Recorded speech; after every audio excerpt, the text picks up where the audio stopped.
I am joined today, and I'll admittedly say that I'm a bit nervous, by my business idol, Tom Peters. Was it 1982 that you wrote In Search of Excellence? That's correct. Co-wrote. In Co-wrote. No, I like to point, Yep. I'm noisier than Bob Waterman was. And so too many people say you wrote In Search of Excellence. And I insist that people say Tom Peters and Bob Waterman. This is the book that changed the way that world does business. And it's often tagged as the best business book ever. This is 17 books ago and 35 years ago. And Tom, you're still at the forefront of this management guru industry that a lot of people attribute you to inventing. But the business world is changing so quickly that you've been generous enough to not let off the gas, to keep repeating these mantras. And you've got a brand new book. Tom's new book is called The Excellence Dividend, Meeting the Tech Tide with Work That Wows and Jobs That Last. And we're going to talk about that book. And if I'm not mistaken, your bedrock belief is that execution is nothing more than strategy. It's all about the people and doing, not talking in theory like a lot of companies think. Is that right? That's right on. I mean, when I was talking to a group a couple of days ago, and I said, I really hope you buy the book, and I guarantee you'll find nothing new. And what I meant by that is, I mean, my difference is the stuff in 82 that we said was a quote unquote good idea is now a survival imperative.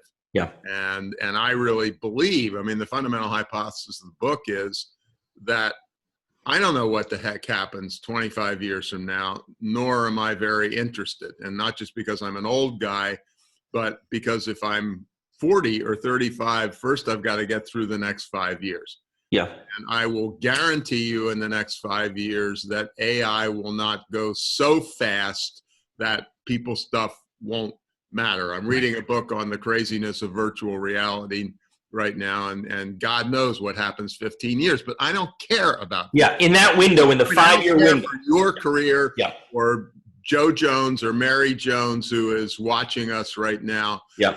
Let's get through tomorrow. I mean, there's a wonderful woman, Linda Kaplan Thaler, who's in the Advertising Hall of Fame. Yep.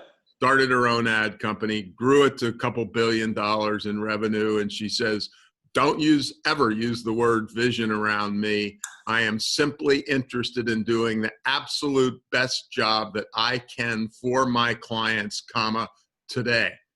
And then the vision de facto takes care of itself. Yeah. The days of the 5-year business plan, remember that big document you'd start writing in August, and by the time it was done, it was ancient history.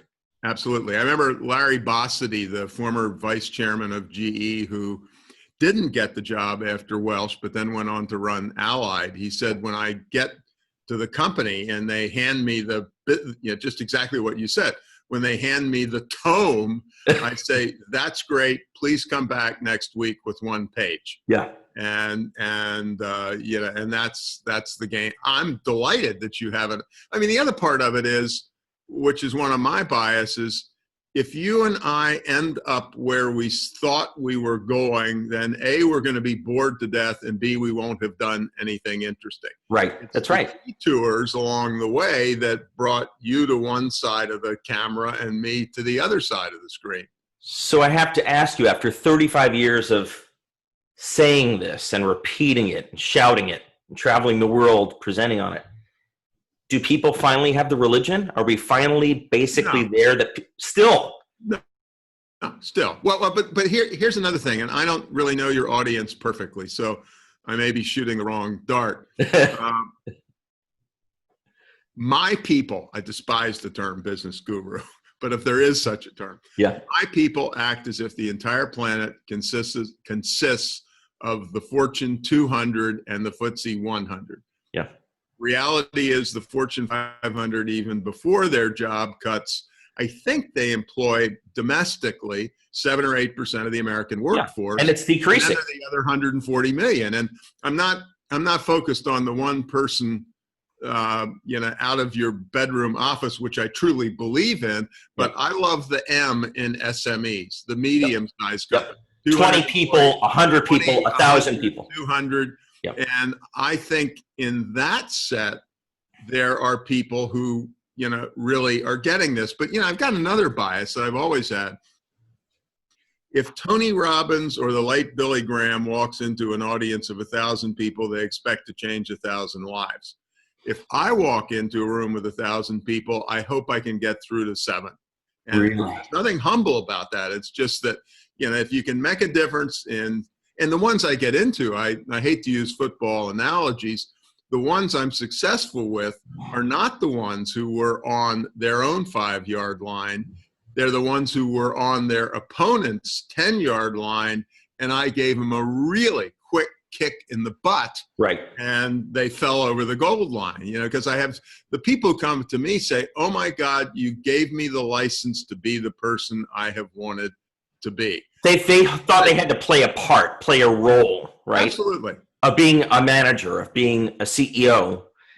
And what separates those that get it, the 7 in the audience, from the 93 that don't get it? Is it a mindset shift? Is it a DNA thing? They're just not wired for leadership? Well, it's entirely possible. My good friend Rich Karlgaard, is the publisher of Forbes, a Silicon Valley guy, Silicon Valley power player, wrote a book a couple of years ago called The Soft Edge. And he said in the Valley, it's the people who get the people stuff who survive over the long haul. And he said, so he asked the question you asked, so why doesn't it happen? And he said, the reason is typically the people who get to the top were the finance and marketing people. And when if you want to create an enterprise that's vital for a long period of time, it is about the people stuff. I mean, there's some fascinating literature. You're a Kellogg guy. I'm a Stanford Business School guy. There's fascinating literature that says our grads will make a ton more money when they go to work, and they will get many more job offers. But at year 20, the liberal arts people have actually surpassed on average the MBAs. That one I hadn't heard. Yeah, they're better. I mean, my thesis advisor at Stanford said it's hilarious. When they come for an MBA, all they want is marketing and finance courses. When they come at the age of 38 to 42 for an executive program in the summer, all they want is the people stuff and the organization stuff. Because they've seen the real world. Yeah, they've seen the real world. And the real world, I mean, there's the Mayo Clinic. Gosh, this is awful because I don't remember the author's name. Don't remember the book title. Yes, I remember the book title. It's Management Lessons from the Mayo Clinic. Mm-hmm. And this just fascinated the heck out of me. I don't know whether it will you. But you are the world's greatest surgeon, and I'm recruiting you for Mayo Clinic. Little do you know that on my hand, I've got a pen, and I'm counting the number of times that you use the word we, you use the word I in the conversation. When you say, my people and I pulled a miracle, as opposed to, well, I was able to move. Which is very common with surgeons, the God complex, and you hear I. And then there's this wonderful woman who got one of the jobs, and she said, I'm 100 times better here because we practice team medicine, which incidentally, to give Mayo credit, William Mayo laid out in 1910. Yeah. He said, medicine is a cooperative science. And has been proven to deliver better outcomes. Absolutely. Better outcomes. No question. Yep. Across the board. So in this, we were joking in the pre-interview about Amazon. In this Amazon world where it feels some days like everyone is being out Amazon, you could plug in Google or Facebook.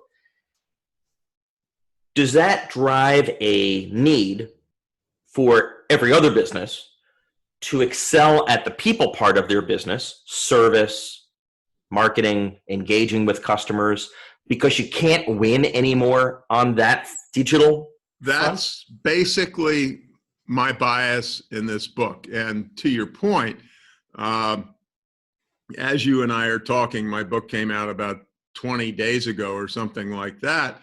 And I'm not going to use names, but I went into a chain bookstore. I think there's only one left. I didn't even think there was one left. I went into a chain bookstore looking for my book. Yeah. And I love books. And so I picked up about 4 books, not my own, that I wanted to get.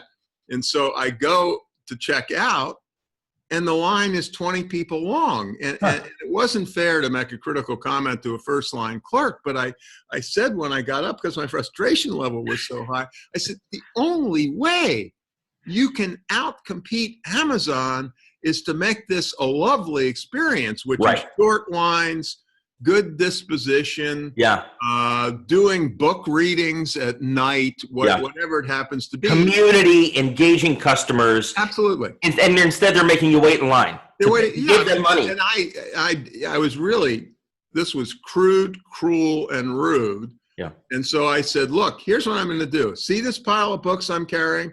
That's about $125 worth of books. I said, I'm going to stand here right now while we're talking and order them all on Amazon. And I did. And I put my pile down and walked out. And as you know, how long did it take me with my, and I've got Amazon Prime, obviously, so they will be at my little rural house tomorrow morning. And I was sad. I was angry. Because it's such a lost opportunity. Yes. It's like, how do you miss that? Right. But obviously, to your point, Tom, it's not the retail rep behind the counter. It's not her fault or his fault. Yeah, she's getting pounded. It was not the retail rep, frankly. It wasn't her store manager. It's the top fish takes from the top down. Store manager was in the back of the store. The store manager should have darn well had the attention to get the heck out there and man one of the cash registers. But it's 3 or 4 levels up. I mean, that's the giant company problem. Sure. We install the technology, we fire all the people, and then we wonder why that's not a miracle cure. Last week I was in a Whole Foods and I noticed that the clerks, the checkout clerks, they were trained to stand out front of the line if their line was empty. So it wasn't enough that just their light was on. They actually stood out front to make it easy to see, hey, I'll take you once you come over here. They were like beckoning the customers in. Much more pleasant. I love that story. Because the problem is Amazon owns Whole Foods. 5 steps to be in the right place. They're not lazy. Yeah, it's wonderful. Well, it was funny because I tell a little story about the Southwest Airlines pilot who went to the head of a line of wheelchairs and said to the woman in the first wheelchair, would you mind if I took you down the jetway? Right. I've got 7,500 flight legs. I had never seen it happen before. On a conversation like this a few days ago, speaking to your equivalent, I told the story, and he said, when those pilots are rushing toward the plane, I've never even seen them turn around and smile at the passengers. Yeah. Of course, the other part, which goes to your part of the world, not the exec part, but the recruitment part in general, the former president of Southwest Airlines, Colleen Barrett, says we look for listening, caring, smiling, saying thank you, and being warm. Yep. And we look for it in the pilots and the mechanics as much as the flight attendants and the desk people. Hire for attitude, train for skill. Yeah, absolutely. I mean, that's your one-liner, my one-liner. And so the question is, why do people continue? I mean, I throw your question back at you. Well, I think that is not rocket science that requires an MBA from Kellogg or Stanford. Why don't people get it? I think the reason, Tom, is when I am with clients and they're in front of a candidate, it feels safe and comforting to see 10 years of experience in my industry. They came from a competitor. He made the numbers. So that's something concrete that I can grab onto. Absolutely. It takes a leap of faith in my abilities to assess a candidate, to look for listening, attitude, DNA. How were they raised with good manners? Did they have to overcome any obstacles as a kid? I made a hire once. This was a young gal. She had overcome cancer in her teens. Now, this gal could run through brick walls. I mean, optimistic, unbelievable. She didn't go to the best school, didn't have the best grades, didn't come from big fancy companies. One of the best hires ever made. So how someone is hardwired, that DNA is so important. But it's hard. It's hard to get at that in an interview.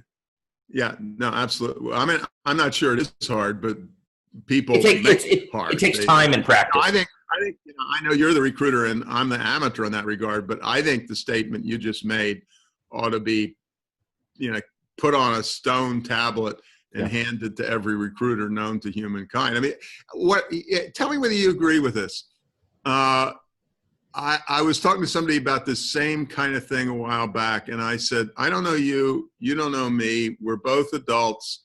If you gave us 10 people to interview, and the only question was, are they good people you'd like to be around? I said, I bet we would get the exact same score or never be off by more than a point. What it means, the kind of person you'd like to go to dinner with, the person you'd like to sit next to at a ball game. We know what it means, but per your point, then we read the darn resume and we're interviewing and we never even look up and we say, oh my God, 4.7 GPA from MIT, and we start to quiver. Even Google has banned looking at GPAs, those brain teaser questions, how many manhole covers in New York. Right. Because they've gone back and found they're not highly predictive of anything. Whereas the DNA of someone, that they did a Google study with a jillion petabytes of data. Right. So why wouldn't you look at that data? Yeah, which is great. Who is unique in their ability to recruit these kinds of people consistently today? Are there companies that, in your mind, that we would have heard of, that the listeners would have heard of? Let me answer it in a cockeyed way. Fortune every year has the list of 100 best companies to work for. And a couple of years ago, they discovered that only 12 companies had been on the list every year. I think it was 18 years or something like that. What I loved, which is an indirect way of answering you, is 7 out of the 12 were in industries where we say we can't do this. That is hospitality, retail, and so on. And they still made it happen. Publix, and so on. But here's the really cool point, which I think is related to your question.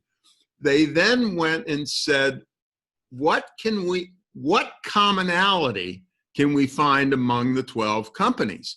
And this to me was mind-blowing. They found one and only one thing: terrific benefits, for part-timers. Interesting. All 12 of the companies did healthcare for part-timers. Nordstrom and Publix has 100,000 part-timers. Gave 18 paid days of leave and so on. And so, I think it's that kind of an attitude that then goes from top to bottom in the org. Well, and the payoff in hard-nosed quality of service and productivity is the average turnover at the front line in groceries is 50% and Publix's is 5%. Which is a game changer financially and morale and how they treat their customers. Absolutely. But I'm still in love with your comment about the Whole Foods people.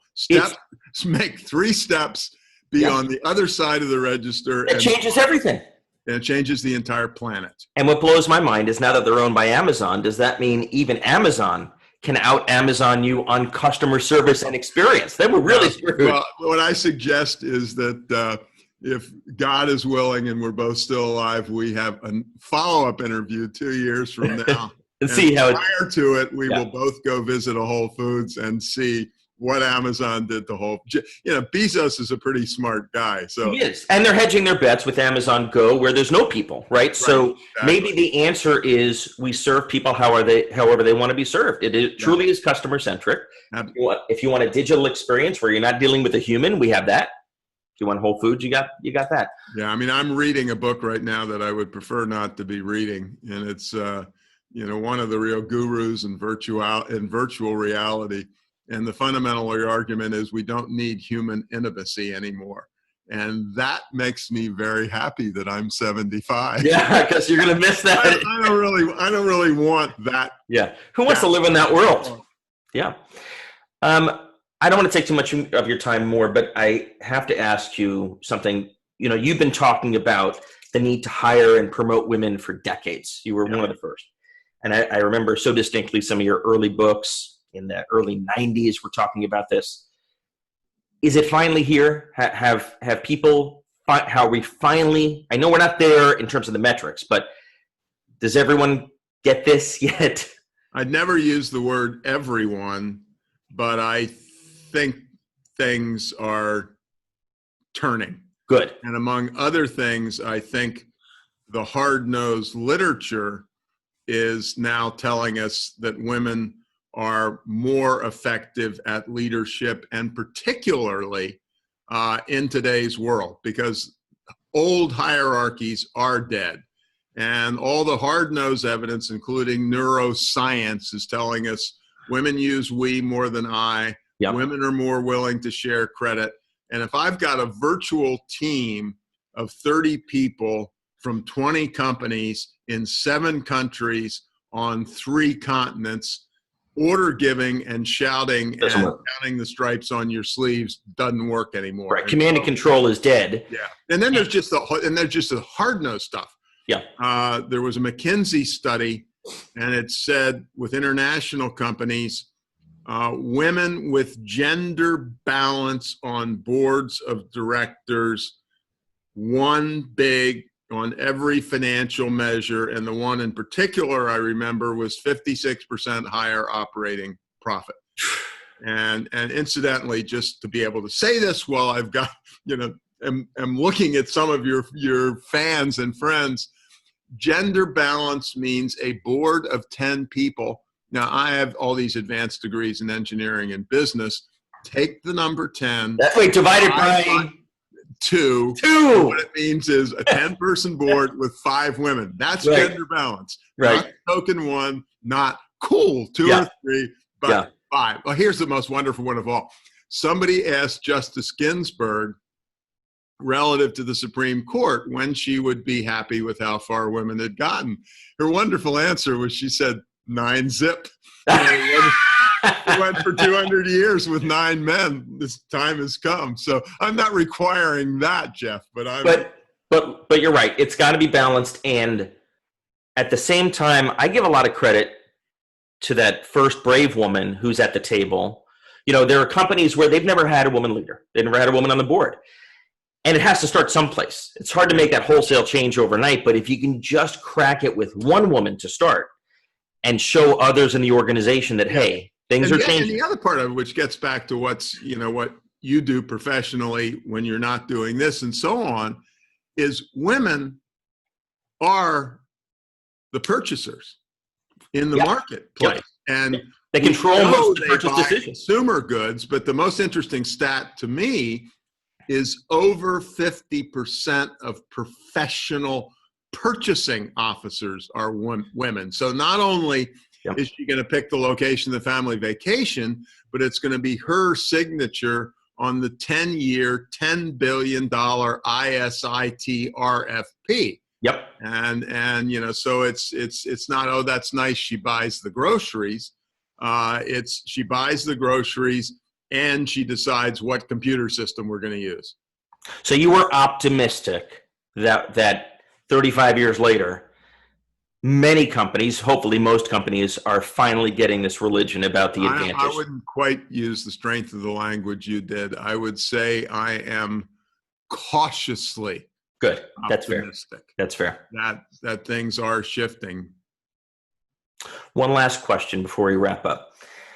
What is excellence in the 21st century, now, today, over the next 5 years? What does it look like, and how does that compare to when you first wrote the very first book, 35 years ago? Is it basically the same? Yeah, it's basically the same, but the medium is different. Here's my answer. And I was thinking about you when I was driving here to Providence. I'm not a psychiatrist, but I can do a total psychiatric diagnosis of you as a human being from a single 10-line email. And so my comment is, excellence is the next email. Don't you agree? You can see the degree to which you're a humanist. You can see the degree to which you care about outcomes. Yep. Attention to detail. That's all I need. Yep. And so excellence is my one-liner is, excellence is your next email. Right. That's all you have. You're sitting there in front of the keyboard and you're tapping away. That's your entire life. It's a communication. Presumably you wouldn't be wasting your time if it wasn't an important communication. And that's the ball game. I mean, the other ways, I remember hearing there was one of those, whatever they call it, corner office interviews that the New York Times has every Sunday. And a woman who was a CEO who said, it's not the meeting, it is the 30-second conversation on the way out the door that I have with Jeff, which is the difference. That's leadership. That engagement. Yep, that engagement. And what drives me nuts is that if you recruit people, people who are committed to excellence in the first place, the rest largely takes care of itself. You can out-execute Amazon and other players. Yeah. And if you hire the wrong ones because of their resume, whatever, and try to train them, you can't train excellence. You give a shit or you don't give a shit. I actually, there's a guy by the name of Barry Gibbons who for a while was the CEO of Burger King and turned Burger King around, what have you. And I remember there's I use it in the book. He said, I don't have a mission statement at Burger King. What I want is 250,000 people who give a shit. From the accounting office, absolutely, to the people who are manning the drive-in window. Right. Absolutely. It makes all the difference. So my new term is give a shitism. I love it. And we'll put that on the executive recruiters required list. I might use that as the bottom line is give a shitism. I may use that as the name of this episode. Tom, Mr. Peters, it's a pleasure. It's a delight. The excellence dividend, meeting the tech tide with work that wows and jobs that last. How can people get their hands on it? Well, bricks and mortar bookstores, Amazon, if you can get to the cash register, independent bookstores. I'd love to have you get it any way you want it and get it as quickly as you can. And most important, buy 25 copies for each member of your team. At least 25. Well, thank you. Thank you, Jim. Thank you so much, sir. It was an honor to meet you today. It was my pleasure and honor as well. You Kellogg guys are not all bad. We have a little emotional intelligence. That's what we're told anyway.